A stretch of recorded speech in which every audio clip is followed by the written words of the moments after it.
Hello everybody, I'm back again to talk about more physical properties of solutions, note set number 13, where we're dealing with vapor pressure. We dealt with Raoult's law yesterday. We're under broadly colligative properties. This is kind of a little side note on something related to that with vapor pressure.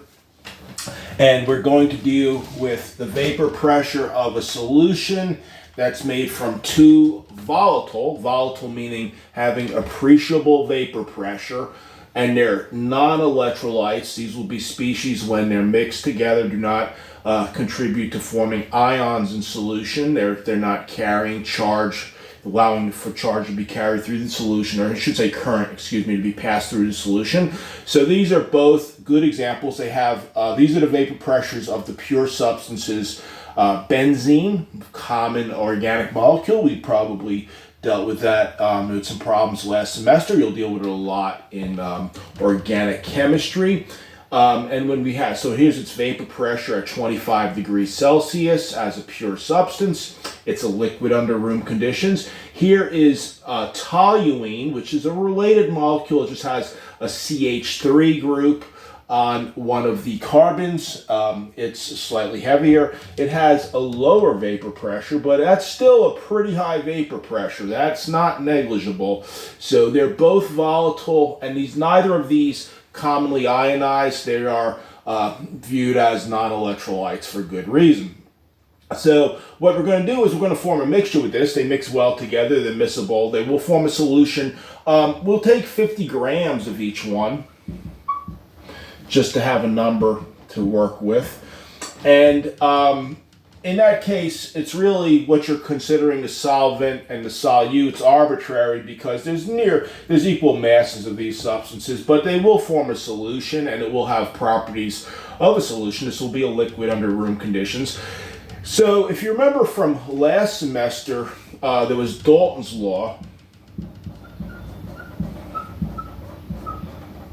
Dalton's law basically was that the sum of the pressures of gaseous components of a gas mixture is equal to the total gas pressure, provided the gases behave ideally, meaning they adhere to the ideal gas law, PV equals nRT, which in general chemistry is pretty much what we focus on. I teach physical chemistry from a graduate level on up, undergraduate level on up, and we go into real gas laws, non-ideal gas laws all the time there, but for starting out we want to get ourselves moving along with the ideal gas law. That's a good way to learn about things.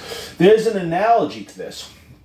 So this would be like atmospheric pressure. You're talking about how much what do the components like the oxygen in terms of their partial pressures, and nitrogen, and maybe even the trace gases contribute to give you the total pressure. This is a vapor pressure problem, so you use the same type of a relationship, except you're summing across the mole fraction of each species times its pure solvent vapor pressure by itself at the same temperature.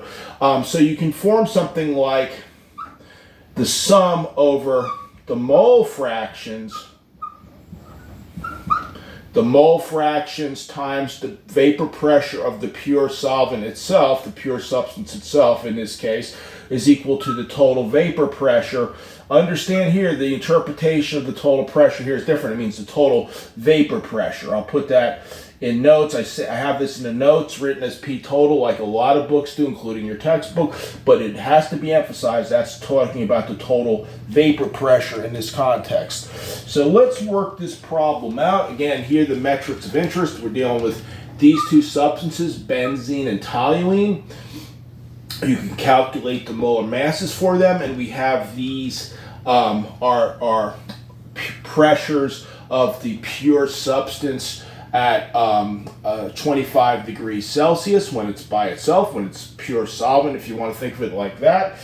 And we're dealing with 50 grams mass of each one. I guess the first thing logically to do here in this is to calculate out the mole fractions. So you have the structures of these written down, or you can go back in the video and look at the structures. Again, these are benzene and toluene.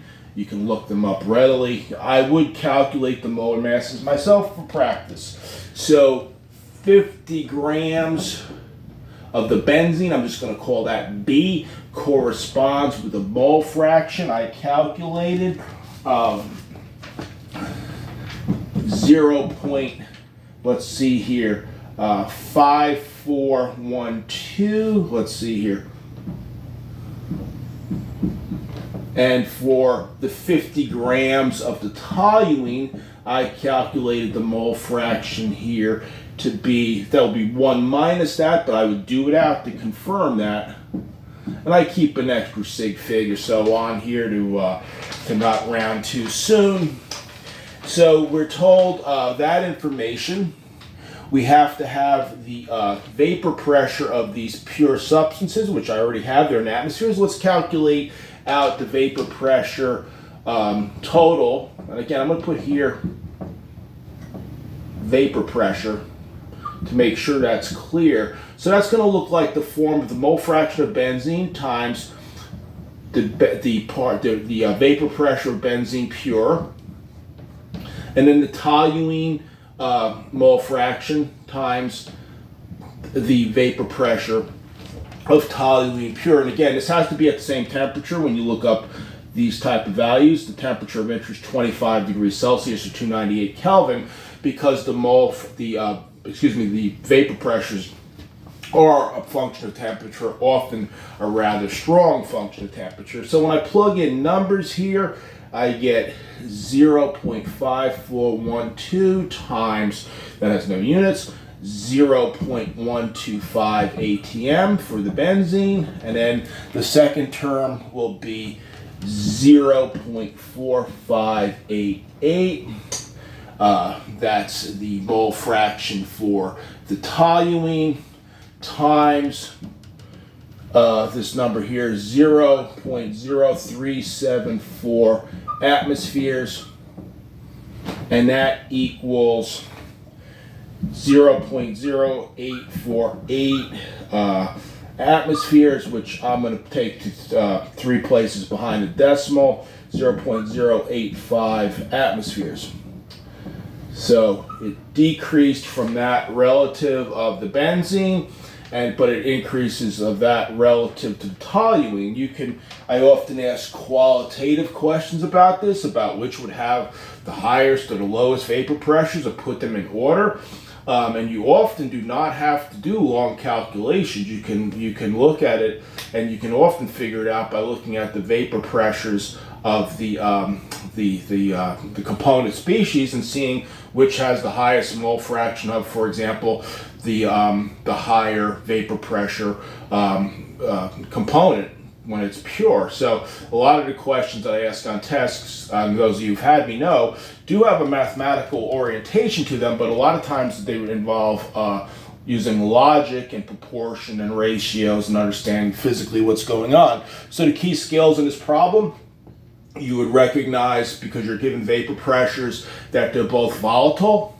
You would look at the structure. It doesn't look like something that lends to ionization.